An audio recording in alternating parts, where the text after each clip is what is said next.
Good evening and welcome to the 504. It's almost Father's Day and we are celebrating with some very special 504 dads. I'm Sheba Turk and the 504 starts right now.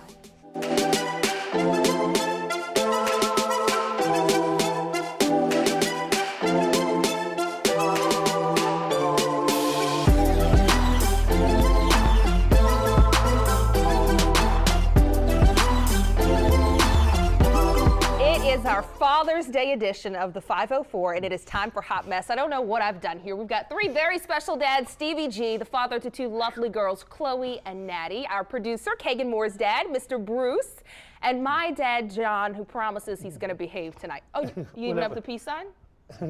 The world, I need peace in the world, but go ahead. Guys, how are you doing? Happy early Father's Day. Thanks for being here. Thanks for having us, Sheba. Everybody's feeling good? Yes. I'm feeling fabulous. Great. Thank you. Except a little nervous. I'm kind of used to this going a different way with two dads on either side of me. Yeah. You know, like polishing guns and stuff. It's okay. I think you're going to be safe. Mr. Bruce, you're going to take care of him tonight? Of course. You going to protect me? Gotcha. Wild card over here. He's a new millennium dad, so, you know, they have different ways of raising kids. A new millennium dad. Well, isn't that what it is? New millennium, you never spanked your children, did you? No. You used to beat them all the time. You didn't. Don't get on TV and lie. All right, we've got some pictures since it's Father's Day. Let's start off with me of one and my dad. There we are when I visited you over at Amtrak. Give a shout out to your people. Oh, all the people at Amtrak, all the people watching tonight, and I know you're watching. Oh, boy. Okay, we got you are out of control. Next up, we've got our amazing producer, Caegan, and her dad. Her mom's also pictured there. Mr. Bruce, shout out to your wife, maybe, since she's not here with us tonight. Oh, hey, hello.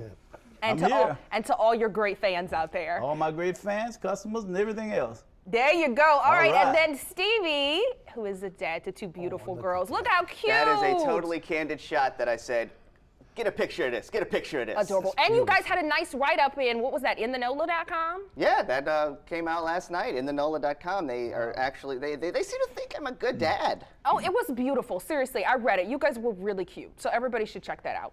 Congrats, Stevie. You read the whole thing? I read the entire thing. Aw, you're so nice. All of it. All right, and then finally we've got our production assistant, Josh, and his dad, which Caegan pointed out, all three of our dads kind of look alike. So if you guys just want to go home with a different child, you can swap us out. That'll work.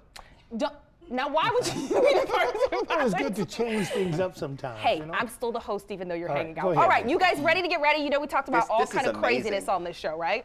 Mm-hmm. Okay. Yeah. I'm just going to watch this all day. Yeah, I know that crazy stuff. Okay, here's our first one. A German national team soccer coach and former player was all into a match last weekend against Ukraine. He was also all into something else. He gives a new meaning to scratch and sniff. Take a look. C'è ancora tutto? Forse no. Non so.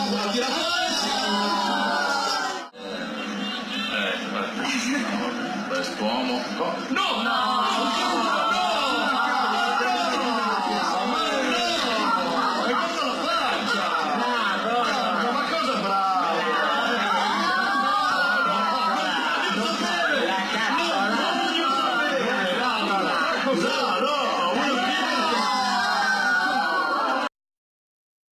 It happened. Wow. Yeah. You guys honestly aren't reacting enough to this for me. Well, he was checking for freshness, and I had a cousin that ate boogers, so I mean, hey, what? Well, wait, don't come on TV. Don't come on TV putting all the family secrets. I'm sorry. Yeah, none of my cousins eat boogers. Yeah, one of your great cousins. No, he said ate boogers. When I was in kindergarten, they had to bring my mom into school because I ate boogers. Hello. And they had to You're have a talk with me. You I were was 5. I don't care how old you are. No. When you were 5, you just forgot. You repressed it. Mr. Bruce, I'm glad that you're not speaking. That probably means you were normal and had normal children who didn't eat boogers. Well, right, but I mean, I'm looking at it and I was looking at this guy and I'm thinking that maybe he was in search of extra meat or something. Or recycling, you know? He was hungry. Recycling extra meat. You know what? This is what I thought would happen when I showed the three of you this. But he was smelling for freshness. When he first dug in there, he said, oh, I forgot to take a shower. If you need to check, it's one of those if you need to check. I'm curious as to why you thought that was weird, Sheba, because you know everyone does that. It's just most people are way better at hiding it. Well, that's what his players said. They were like, whatever, everybody does it. And I think that's why you guys aren't reacting, and I don't even want to ask. And that was a gross national team. Well, here's the thing. I just don't want to know about it. It's like I know sometimes they sneeze on my food at a restaurant. But you don't want to know. I just don't want to know I'm about like it. Stevie. If I eat the germs and don't know, we're really fine. We're all You going to okay? survive. Okay? Yeah. All right, so there's another big debate online right now, and it's not a new one. The singer Erykah Badu got called out a while back. She went online posting that female students should wear longer skirts so they don't distract boys in school. Well, now singer VARNER is under attack for similar comments. So it started with this flyer, which reads that when you interrupt a girl's school day to force her to change clothes, or you send her home because her shorts are too short or her bra straps are visible, you're telling her that making sure that boys have a distraction-free learning environment is more important than her education. So do you guys see anything wrong with the flyer? Do you agree with it? What do you think? Well, I mean, I think boys have to learn how to learn through distractions early. So that's Right. sort of an educational experience in itself. Okay. I don't think that would ever be the reason why I would tell somebody to dress up. Now, if my daughter was wearing shorts that were too short, I would be like, go cover that up, girl. But not for the boys' sake. No, not for the boys' sake. Screw them. Okay. Right. What about you? Could I wear? Well, I don't like some of the stuff you wear now, but anyhow, listen. Exactly. Here's the thing. A girl's sexuality in the male-dominated society is a very powerful thing.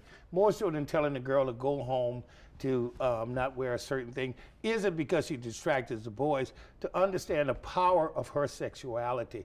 It's like driving a Lamborghini. You're not driving a Nova, so you have to be. Hey, hello, I'm over here. Preach it, John! Preach it, Mr. John! You working it. Hey, put that stuff up, girl. Okay, Mr. Bruce, what about you? Dress codes for girls in school. Well, they should have dress codes for the girls and the boys, I'm sure. Okay, I'm with Because that. Guys wear some clothes that's too tight, and Yeah. so do girls. I think it should start at home. Parents. Let me tell you. Wait, before you tell me, let me tell you the second half of the story, Oh. which that VARNER is in trouble because she posted a long post, and I'll paraphrase it. Basically, that we have grown women out here promoting slut culture and validating their personal choices and actions behind phrases like slut shaming.